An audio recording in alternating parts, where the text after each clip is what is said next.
Bueno, un agradecimiento muy grande a la Asociación Argentina de la Ciencia del Suelo por esta invitación a participar en esta jornada de evaluación de suelos. Para mí es un gran gusto. Yo les voy a hablar de los procesos de deterioro del suelo y la aplicación de buenas prácticas para un uso sustentable. En primer lugar, vamos a comenzar por analizar cuáles son los principales factores causales de la degradación del suelo. En un estudio que hizo la FESIC en el año 2015, bueno, ahí determinamos que los principales factores de la degradación son básicamente tres. El cambio en el uso del suelo, principalmente por desmonte, la simplificación de la rotación de cultivos, la agriculturización y la sojización, y el sobrepastoreo. Esos son los tres principales factores de degradación.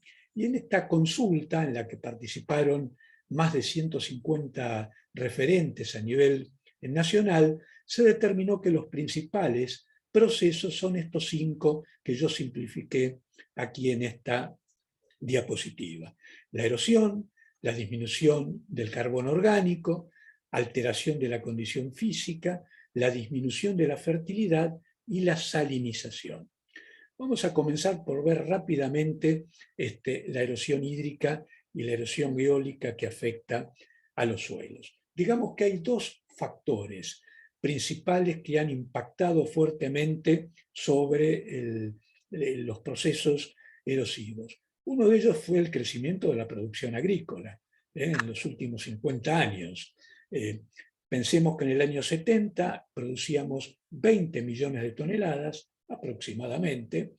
En el año 2020 pasamos a producir 140 millones de toneladas, lo cual significa que la producción se multiplicó por 7, mientras que la superficie se multiplicó por 1.5. Pasamos de 20 millones de hectáreas a 35 millones de hectáreas. Esto, que fue muy importante para el país, significó un impacto realmente fuerte sobre los suelos y sobre los recursos naturales. Y el otro tema que también impactó fuertemente es la mayor incidencia que hubo de eventos climáticos extremos. Este es un estudio que hizo la doctora Magrin, evaluó durante 40 años las precipitaciones, el número de precipitaciones mayores a 100 milímetros registradas dentro de las 48 horas, y fíjense, en el año 60 había más o menos 5 o 6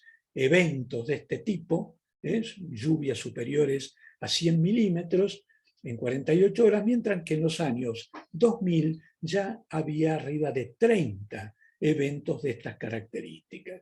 Es decir, que un uso más intensivo del suelo y la mayor incidencia de eventos climáticos extremos impactó fuertemente sobre estos procesos. Recordemos que allá por los años 70 del siglo anterior comenzamos de esta manera, con agricultura convencional, sin cobertura de suelos. Posteriormente, a partir de los años 90, perdón, con el advenimiento de la siembra directa, comenzó a mejorar la cobertura del suelo, con rotaciones de cultivos. En ese momento se había implementado la rotación trigo, soja, maíz, pero posteriormente, a partir de los años 2000, comenzó el proceso de sojización. La soja es un cultivo magnífico, pero que deja muy pobre cobertura sobre el suelo.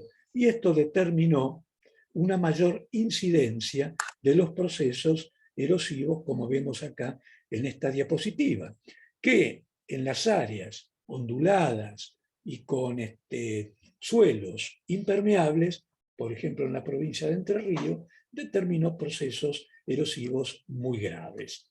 También el avance de la frontera agrícola hacia el oeste y hacia el norte del país determinó un incremento de los procesos erosivos. Por ejemplo, hacia el oeste, hacia las provincias de La Pampa, y de San Luis, la tala rasa del bosque que se hizo determinó un incremento de los procesos erosivos eólicos muy importante. También el sobrepastoreo determinó que aquellos médanos que estaban fijos, que estaban inactivos, se volvieran nuevamente activos e invadieran los campos de pastoreo. Hacia el norte, el desmonte masivo que se implementó a partir de los años 70, 80, generó también con los procesos de acordonado, donde se arrastraba el suelo superficial y la siembra posterior de soja, determinó también un incremento de los procesos erosivos, tanto eólicos como hídricos. Y por supuesto, en Patagonia, en los procesos también de desmonte y de uso intensivo del suelo, principalmente por sobrepastoreo, determinaron el incremento de los procesos erosivos eólicos y también hídricos. Esta es una foto del satélite MODIS que muestra los procesos eólicos en áreas desmontadas en el noreste de la Patagonia. Vean el suelo volando que se termina en el océano. Digamos, esto realmente es un proceso espectacular. Bueno, veamos algunas cifras sobre cómo fue evolucionando la erosión del suelo. Centrémonos en la parte inferior del cuadro, en lo que está en celeste, porque los dos relevamientos anteriores fueron parciales. Pero en el año 90 y en el año 2015 hubo relevamientos, estimaciones, mejor dicho, a nivel nacional, que nos indicaban que en el año 90 había aproximadamente entre 58 y 60 millones de hectáreas erosionadas. Esta superficie aumentó, se incrementó. En el año 2015, una nueva estimación que se hizo desde FESIC determinó que en la actualidad hay alrededor de 100 millones de hectáreas erosionadas. 37 millones con procesos eólicos y 63 con procesos hídricos. Dentro de este panorama, el mayor incremento se debió a erosión a un grado ligero a moderado, lo cual, digamos, todavía estamos a tiempo de frenar. El segundo proceso al que me quería referir es a la disminución de la materia orgánica que han sufrido los suelos. Este es un estudio que han hecho en el Instituto de Suelos, que determinó que en el área núcleo, en función de todos los antecedentes recopilados, se veía que en el área núcleo la materia orgánica a principios del siglo XX estaba entre 3 y 4% en los suelos predominantes. Un nuevo estudio realizado en los años 80, también en el Instituto de Suelos, determinó que la materia orgánica en el área núcleo había disminuido entre 0,5 y 1%. Y finalmente, un estudio más actual realizado por Sainz Rosas y colaboradores en la unidad integrada de Balcarce, determinaron que en el área núcleo la materia orgánica había disminuido a valores entre 2 y 3%, lo cual fue un descenso, digamos, muy significativo. El tercer factor es la alteración de la condición física. ¿Cuáles han sido las principales causas del deterioro físico? Bueno, han sido múltiples. La primera de ellas, englobada en todo este proceso de agriculturización, las labranzas con equipos convencionales en una primera etapa, el tránsito de máquinas cada vez más pesadas, la siembra directa, sobre todo en suelos limosos y con texturas de arenas finas, que generan un tipo de estructura laminar, y la simplificación de las rotaciones. Todos estos factores han contribuido también a la disminución de la materia orgánica, principalmente la simplificación de las rotaciones, y estos factores, muchos de ellos actuando de manera conjunta, han sido las principales causas del deterioro físico de los suelos. Un factor que es muy importante es el trabajar los suelos o ingresar a los lotes con excesiva humedad, con falta de piso, lo cual genera compactaciones, como se ve acá en la diapositiva, en la parte inferior, en este óvalo, genera compactaciones que a veces van hasta los 40, 50 centímetros de profundidad.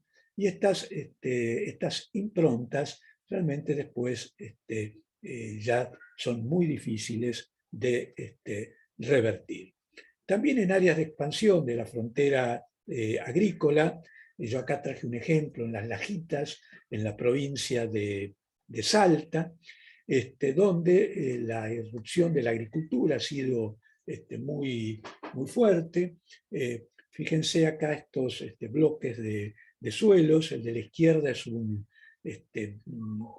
pertenece a un suelo recién desmontado, donde se ve la porosidad que existe, todavía se ven raíces, y a la derecha es un suelo que tiene más de 5 años de agricultura.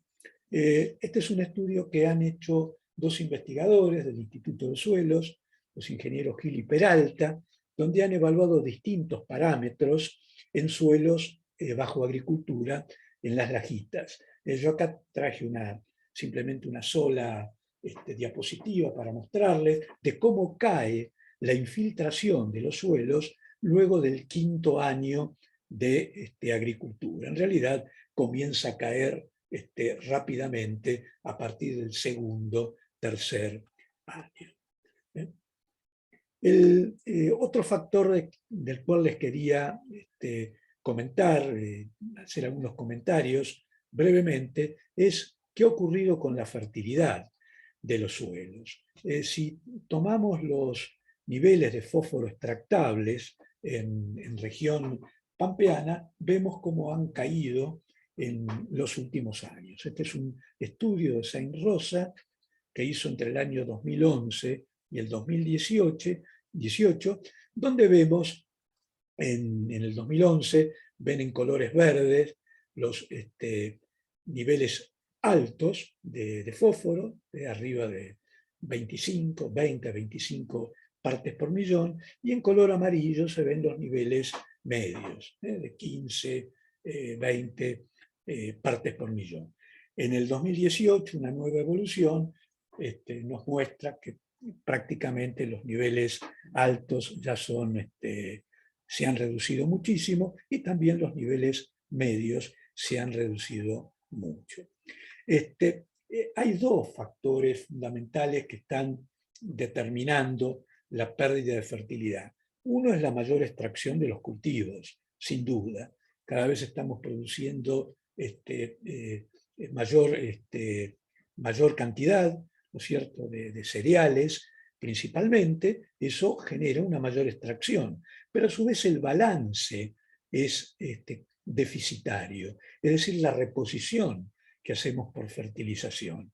Este es un estudio que realizamos sobre datos de la campaña 2018-2019 con el ingeniero Cruzate, y llegamos a la conclusión de que se está reponiendo solamente un 38% de lo que se extrae. En algunos nutrientes es un poco más, se repone un poco más, como en el caso del nitrógeno y del fósforo, que llega a un 50% aproximadamente, pero hay otros, como el azufre, solo se repone un 30%, y en el caso del potasio prácticamente inexistente, se repone entre un 2 un 3% anualmente. Y esto ha traído, también lleva a otra consecuencia, y es la acidificación de los suelos, donde se ve que en la región pampeana los pH predominantes, el pH predominante es de 6, y en algunas regiones, como en el sur de Santa Fe y centro también de Santa Fe, han bajado, han disminuido un poco más todavía. Esto se debe a la extracción de bases, también a la lixiviación y también a los procesos de erosión que se están dando. Acá sintetizo algunos indicadores. Por ejemplo, materia orgánica, en los últimos 30 años, 35 años, disminuyó entre el 0,5 y un 1%, sobre todo en el área núcleo, cerealera. Se están perdiendo anualmente 10 kilos por hectárea de fósforo, 10 kilos de azufre y entre 6 y 8 kilos de calcio. Esto en gran parte o en buena parte explica la acidificación también. La reposición de nutrientes es del 38% promedio, esto varía de año a año, y el pH para el área núcleo es aproximadamente de 6. Y el último proceso de degradación al que me quería referir es al de la salinización. En este mapa vemos los suelos afectados, vemos que hay una gran parte del país que tiene como limitante primaria o secundaria las sales y el sodio, por lo cual es un problema que se está incrementando, que está cobrando importancia. Yo aquí traté de simplificar las principales razones del incremento de la salinización. En primer lugar, los eventos extremos climáticos, ¿no?, que generan anegamientos y el ascenso de la capa freática, en muchos casos aporta sales al suelo. En segundo lugar, la expansión de la agricultura a zonas marginales, principalmente en el norte, donde los horizontes subsuperficiales en general son salinos, por la falta de lluvia suficiente para lixiviarlos. Bueno, el incremento de las precipitaciones en las últimas décadas ha generado el ascenso de la freática y la salinización de muchos suelos, tal como ha ocurrido en el área centro-oeste de Santiago del Estero. Y también la alteración de los regímenes hídricos por cambio en el uso del suelo, por todo este ciclo de agriculturización que también ha generado el ascenso de la capa freática.